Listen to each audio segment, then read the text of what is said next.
Welcome back to the Elias Macko Show. Google facing its most direct challenge, the most direct challenge, to its de facto monopoly on search in decades by way of ChatGPT and other AI tools, has been rushing its own products to market, and the results are not good. Its experimental AI overviews tool is telling users to put glue on pizza to keep the cheese in place, that everyone should add eating rocks to their diet, that the word Kenya does not start with the letter K, that Barack Obama is Muslim, and that there are health benefits to running with scissors. That's not a good record. Let's find out why Google's AI experiment has gotten off the rails with Mitch Joel, tech advisor, investor, and author of Control Alt Delete. Hi, Mitch.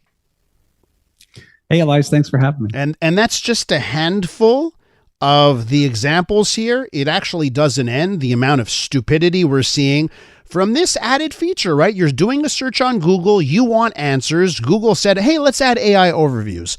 Why is it doing such a bad job, Mitch?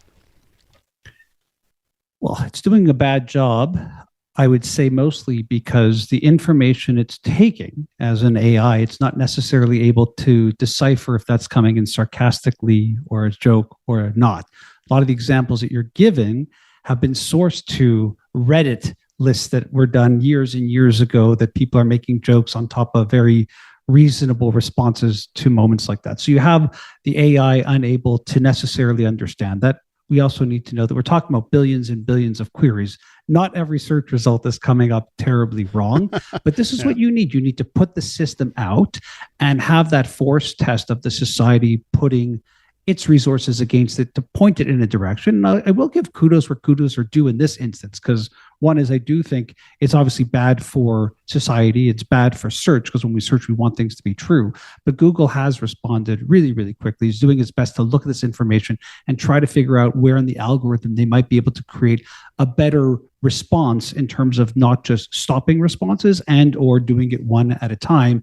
But that's very challenging when people are stress testing it. I really do see this as some type of live collaboration now where Google is able to stress test this with society in a world where, ultimately Google has big ambitions. This is one minor component of what they're looking to release.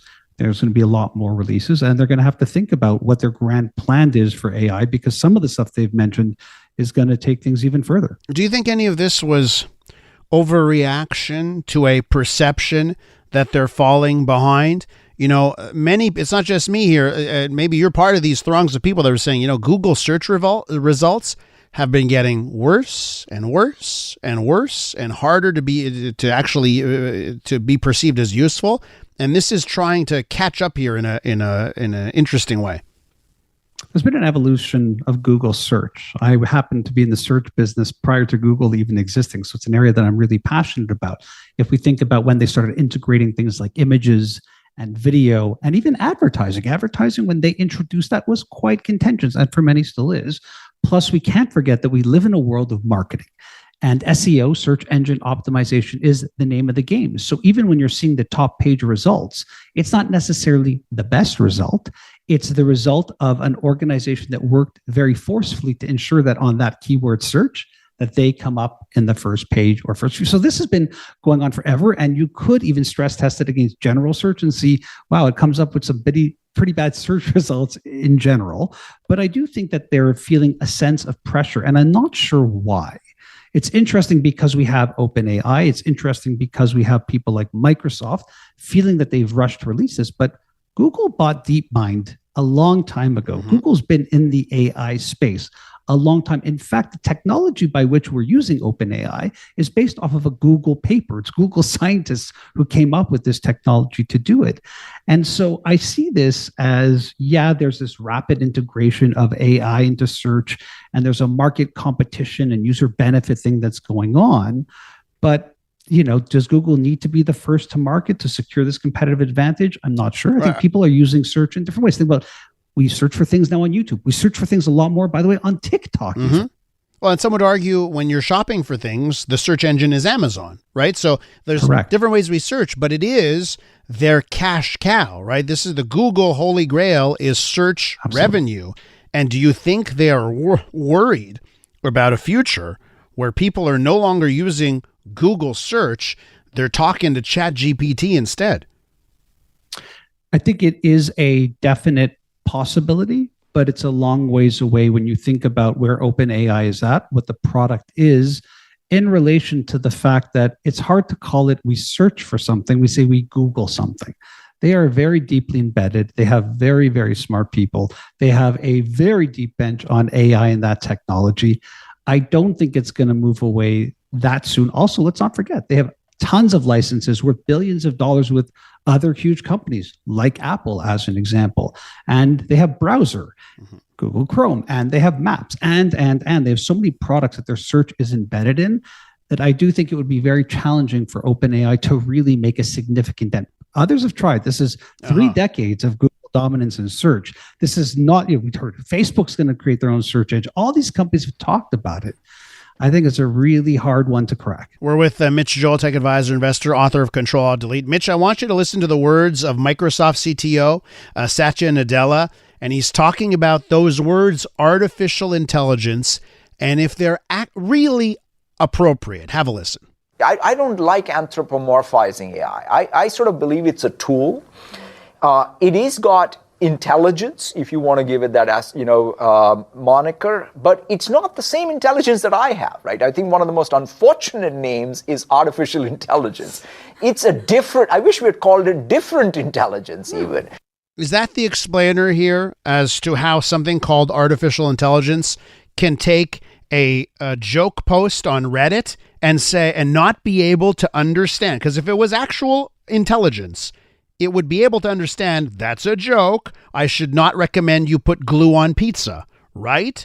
So does that an explainer here? We have to start looking at AI in a different way. I mean, we had very smart people telling us to maybe inject bleach into our bodies to get rid of COVID. So I wouldn't exactly say that we have this heightened level of intelligence. My counter to what Satya is saying is, regardless of whether or not we're anthropomorphizing it, which is basically saying it's like a human, is irrelevant, because it does give a very intimate experience. You type in something, it types it back, or it says it back to you. One, it does feel like that. Two is, whether it's not thinking like us or not, it is outputting very impressive results. We're highlighting here rocks and glue, but the truth is, in everyday usage, and I'm in this very deep as well as many others who are way smarter than you and I both are saying it is a very impressive technology. So the question becomes, what is intelligence?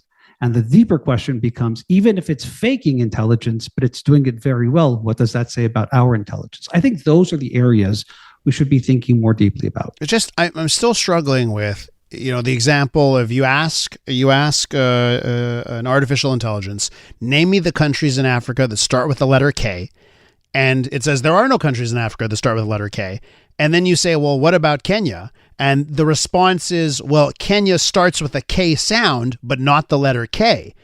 If it was intelligent, how does it do that? You know what I mean? Like that's what I'm struggling with. And what I'm thinking is, it's just mimicry. They're just mimicking what's been ingested through, the internet and large language models. Let's take all of that and mimic humans. And it's very far away from true intelligence. Yeah. So the interesting part is, if somebody else put in that question, they might get the right answer. There is an aspect of hallucination that we don't understand. Even when I use things like ChatGPT, it'll come back with something. Where is this coming from? There is that. I don't know if it's doing exactly as you said, so much as doing what we do as humans, which is guessing. We do guess at what is the next word I should say. What's the right word to say? You and I stumble as we speak because our brains are processing what's the right word for us to say to be intelligent. It is very much doing that, and it is doing it at a level and speed by which it's having access to information that humans can't, and at a scale and speed that humans can't also. That to me still is what it is. It is a truism. And so whether or not it's guessing or mimicking, to me, is secondary to the fact that the result is pretty staggering at a macro level with the issues we're saying, which, by the way, we speak to people that say something absolutely ridiculous, and we have to fact check them. We are constantly fact checking one another as well. Why should AI be any different? It's just so interesting because it's back and forth between this is the most dangerous technology ever and we need to implement kill switches, to it's saying the stupidest thing, and it seems like it won't be able to do anything long term. And I keep ping-ponging between both of those scenarios. Mitch, got to leave it there. Thanks so much. Thanks for your time. We should put kill switches on certain humans too. All right, Mitch. That's Mitch Joel, tech advisor, investor, and author of Control Alt Delete.